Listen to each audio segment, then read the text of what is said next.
We have had several lessons on how to factor. Why did we do that? Well, so we could learn how to solve quadratic equations. The very beginning of class, we looked at linear equations. You just had the variable x raised to the first degree. Now we're going to move to second degree equations. A quadratic equation is any equation that can be written in the form ax squared plus bx plus c equals to 0. We have an x squared term, x, and a constant, quadratic. So for example, this is a quadratic equation where, if you look, a is 4, b is -3, c is 2, and it's equal to 0. It's in standard form. Now this one, not equal to 0, but if I subtracted 75 from both sides, set it equal to 0. The only thing that it's missing is really the x term. And that's okay if it's missing something. That's still quadratic because we have x squared. That's what we're looking for, is that second degree equation. On this next one, I could move the 5x by subtracting 5x, subtracting the 3, setting it equal to 0, and again I have a quadratic equation. That's what we're going to be solving by factoring. Another thing we need to review is what's called the zero product property. It says if I multiply two things together and get 0, then one of the things I multiplied by had to be 0, or perhaps both. Why is that important to know? Well, if I have 7 times x is equal to 0, what does x have to be? It has to be 0. If I have x times y is equal to 0, the zero property says either x has to be 0, or y has to be 0, or both of them have to be 0. In order to multiply to get 0, one thing has to be 0. Very important. How do we solve those quadratic equations? We're going to go through these steps. First one is we're going to set the equation equal to 0. We're going to put it in what I call standard form, descending order equal to 0. We're going to factor completely. That's why we've learned all those factoring techniques. Then we're going to use that zero product property to set each factor equal to 0. Then we're going to solve each equation that we produced in step 3. We're going to solve it, and then we're done. So let's go through those steps. Looking at number 1. Well, it's equal to 0, so that's done. It's also factored for us, so we don't need to do that. So the third step is to use the zero product property to set each factor equal to 0.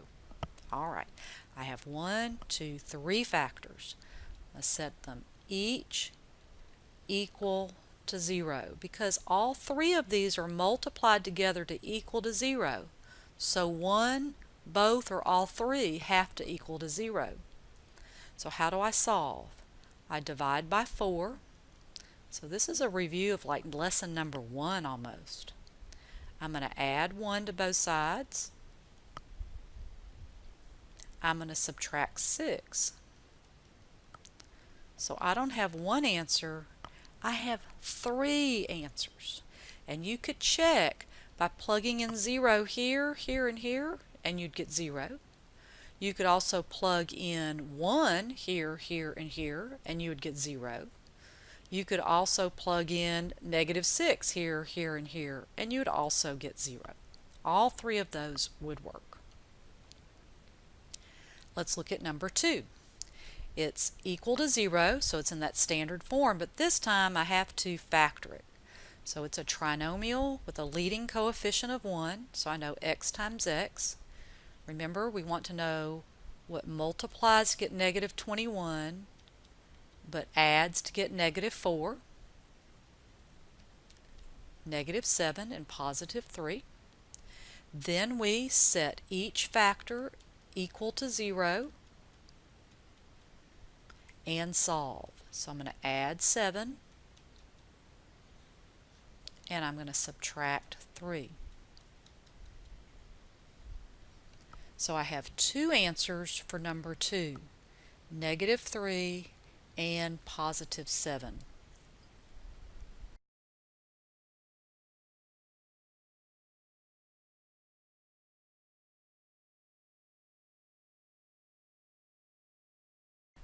Look at number 3. That's not a trinomial, but it still is in standard form. It's still equal to 0. We just don't have a constant. So we've set it equal to 0. Now I need to factor it. It's not a trinomial. It's not the difference of two squares. GCF of 2x. So if I divide both by 2x, that's going to give me 3x minus 1. Then I set each factor equal to 0. Dividing by 2. Now here I need to add 1 and then divide by 3. And I have two answers, 0 and 1/3. And again, you could come back here and check by plugging in 0. That's easy. Plugging in 1/3, probably not as easy, but I'm pretty sure those are the correct answers. Okay, so number 3, we didn't have a trinomial. We had ax squared plus bx plus c, and my c was missing. It was 0.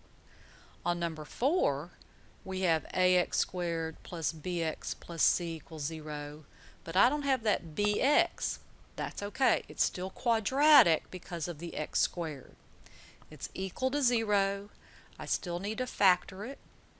It doesn't have a GCF. What kind of factoring? It's not a trinomial. Squares. It's the difference of two squares. So I need 2x times 2x to get 4x squared. 3 times 3 is 9. 1's plus, 1's minus, those conjugates. Then I set each factor equal to 0. So here I'm going to subtract 3. And I'm going to divide by 2. So I get -3/2. Over here I'm going to add 3 and divide by 2, and I get +3/2. Now the next few examples you can see are not equal to 0. They're not in standard form. So you've got to work a little bit more. We need to get it equal to 0. So let's put everything on the left side. So I'm going to subtract 2x squared. I'm going to add 6x. And I'm going to subtract 3. Now keeping my equal sign, that gives me that 0. That's what I want. And I have 12x squared minus 16x plus 5. Checking my arithmetic, I think I got that right. Now I have to factor it. It's a trinomial, not a leading coefficient of 1. So I'm going to write down my factors of 12, write down my factors of 5. That's the good news, 1 and 5. And just like on my trinomial lesson, I'm going to start with my smaller numbers, see if it works. Let's see, 1 and 5. I got to check. I'm trying to get -16x in the middle. So let's see, that's 4x, that's 15x. That's not going to work. So let me reverse the 5 and the 1. I'm not going to give up on that yet. So let's see, that's 20x, that's 3x, that's still not 16. Alright, so 3 and 4 don't work. And no, it can't be prime. I'm not going to give you any that says solve and it's prime. Alright, let's see, 5 and 1. So that's 30, that's 2. No, that can't be. So let's flip-flop those around. Put the 1 and the 5. So that's 6x in the middle. And the outside gives me 10x. Oh, yay. And I need them both to be negative. That gives me -16. And just checking my signs, a -1 times a -5 is a +5. So that's why we have to get pretty good at factoring, so it doesn't take us forever. Am I done yet? No. I had to set it equal to 0. I finally factored it. Now I set each factor equal to 0 and solve. So I'm going to add 1 and divide by 2. Here I'm going to add 5 and divide by 6. I'm saying what I'm doing, I'm not necessarily writing down everything, and that's okay. Number 6 kind of looks like number 5, but I've got all this multiplication. So I need to multiply this out. So I need to FOIL it out. So I'm going to bring down the left-hand side. Let's see, I'm going to get 2x squared minus 10x plus 3x minus 15. I'm going to put my middle terms together. Now I'm like back on number 5. I want to move everything to one side. So I'm going to subtract the 2x squared. I just move it to the side that keeps my x squared positive.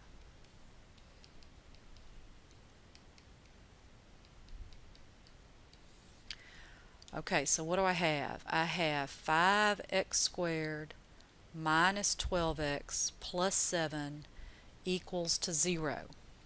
Again, I'm just checking my arithmetic. That is all 0. I think I'm good. Now I have to factor it. So I only have one choice for 5 and only one choice for 7. Thank goodness. So 1x times 5x. Now where do I need to put that 7? If I put it there, I'm going to have 7 times 5, which is 35. That's just too big. So let's put the 1 here and the 7 there. So that's going to give me 5x in the middle. Those are 7x. Make them both negative. Checking my signs. I think I'm good. Set each factor equal to 0 and solve. So I'm adding 1. Here I'm adding 7 and dividing by 5. Again, very long. Haven't done anything quite this in-depth in this class yet. You can do it.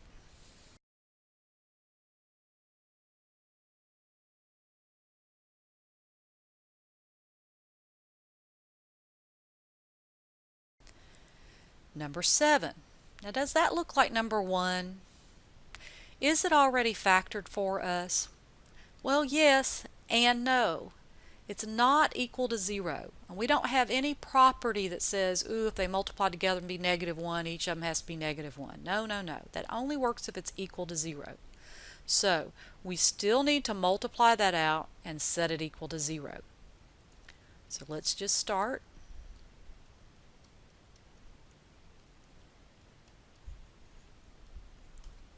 Oops, that's a -1. I put those together and I have 18x squared minus 39x, and then I'm going to add 1 to both sides and I get a positive 21 equals to that very, very, very important 0. Now you're going, oh, those numbers are so big. Yes, they are, but they have a GCF. What is that GCF? 3. So if I divide all of these by 3, that's going to give me 6x squared minus 13x plus 7 equals to 0. So now we need to factor that trinomial. So again, my choices for 6 and my only choices for 7. Don't forget that 3. So let's see. If I stick with 2 and 3 and 1 and 7, will that work? Let's see, if I put my 7 here, my 1 here, that's going to be 21, that's going to be 2. That doesn't get me 13.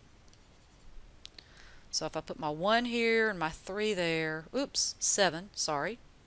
That's 3, 14, 14 and 3, no, that doesn't do it. So it's not 2 and 3. And really, I probably should have I should have used 1 and 6 and 1 and 7 because 7 and 6 make 13. Maybe you saw it and I didn't. Alright, so again, I don't want to put my 7 here because that would multiply times 6. That would be too big. So I'm going to put my 1 and 7, make them both negative. Check it out. Does that work? Yes, it does. Not done. Now in your notes it says set each factor equal to 0. Well, if I set this equal to 0, then I set this one equal to 0, and I set this one equal to 0, I need to solve for x. First of all, is there an x there? No. Does 3 equal to 0? No. So that doesn't help us as far as our solution. So any factors that don't have an x or your variable, you can throw them out. And that is why, because you don't have a true statement. So here I'm going to add 1 to both sides. Here I'm going to add 7 and divide by 6. So I can't even hardly fit it in the screen that there was number 7. Look at all that work I did for those two answers. Number 8, last example, longest problem. Okay, so again, it's not equal to 0. We have to FOIL all that out, get it to one side. It's a lot of work. Let's just dig in. So we're going to FOIL,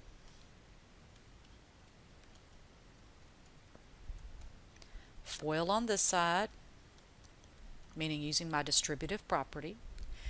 Then I'm going to collect like terms.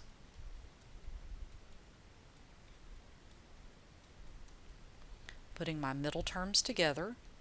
Then I need to set it equal to 0, and again I like my x squares to be positive because it's easier for me to factor it that way.